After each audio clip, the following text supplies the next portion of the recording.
Hi guys, thanks for tuning in to another video on ForgottenWeapons.com.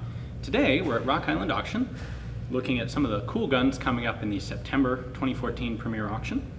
One of the ones that jumped out at me as being interesting was an experimental 22 caliber target pistol. This is the Dieckmann P66. This was developed by Rolf Dieckmann, who is a German immigrant to Canada and in the US. And what really, this kind of looks just like a Ruger Mark II, but there are a number of very cool features to it that I thought would be fun to go over.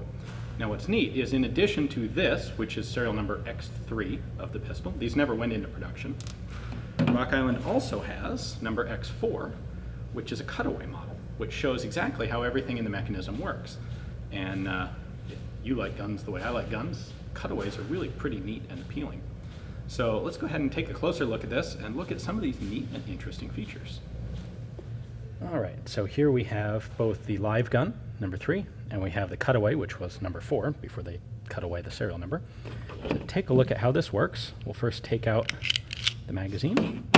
There is a magazine release here inside the grip. This is the manual safety, which only functions when the hammer is cocked. So that's safe, that's fire. Thanks to the Cutaway, you can actually see it when it's on safe, locking the fire mechanism. This is a plain blowback 22, so we have a slide right here. You can see this is the recoil spring. The slide sleeves over the barrel. Now, the two really interesting features here, actually I kind of skipped right over the first one. The first is the design of this magazine, as you probably noticed when I took it out. Because of the rim, 22 caliber shells tend to stack up this way, with the rim end creating a stack longer than the bullet end. You'll notice that as an obvious thing in a lot of 22 caliber rifles, where the magazine will look like this and be sticking out the front of the rifle, whereas in pistols, typically by convention, we put the magazine inside the grip, where we force the cartridges to stack the other way. That creates some difficulty in designing reliable magazines, and Dieckmann, realizing this, decided he could fit a 10-round magazine right here, cutting across the grip and the frame of the gun. And that's exactly what he did. So this allows for generally better feed reliability, certainly easier magazine design than what you have with most traditional 22 pistols. Now the other interesting feature of this design, let's bring this a little closer to the camera here. This component right here acts as both the firing pin and the extractor, which is kind of unusual. So you can see that the firing pin mechanism, part of this mechanism, is recessed down below from this point of view. The extractor is a little bit higher. So what happens is when you fire the gun, the firing pin, of course, moves forward just enough to compress the rim and detonate the cartridge. There's a cutaway in the bolt that allows the extractor to float forward when that happens.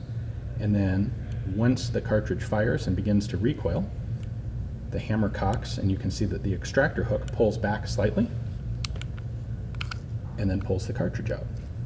So it's a very cool way to get two functions out of one component there. It was a rather clever of Dieckmann, I think.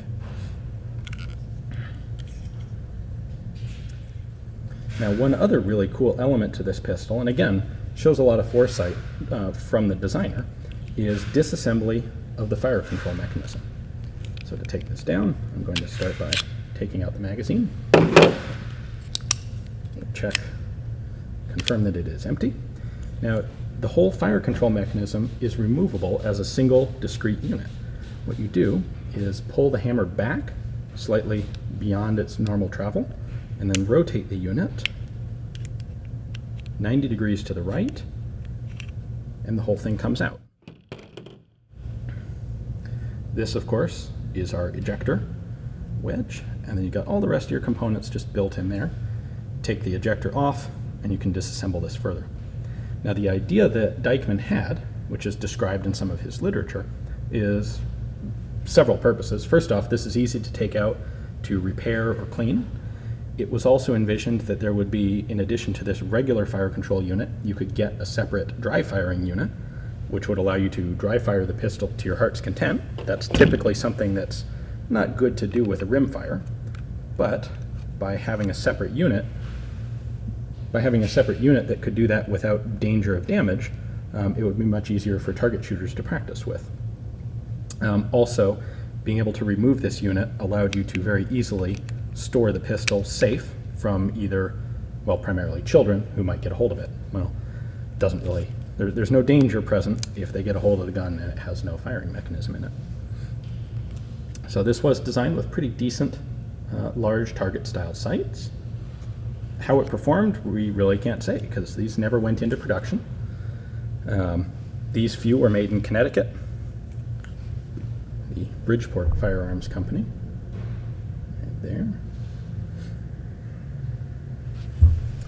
Just another cool design lost to the pages of history. So if you're interested in these, they will both be in the September 2014 Rock Island Premier Auction as a single lot. It's lot 406. They can both be yours. I hope you guys enjoyed watching the video, learned something about a cool new gun, and as always, tune back in to Forgotten Weapons for more experimental pistols.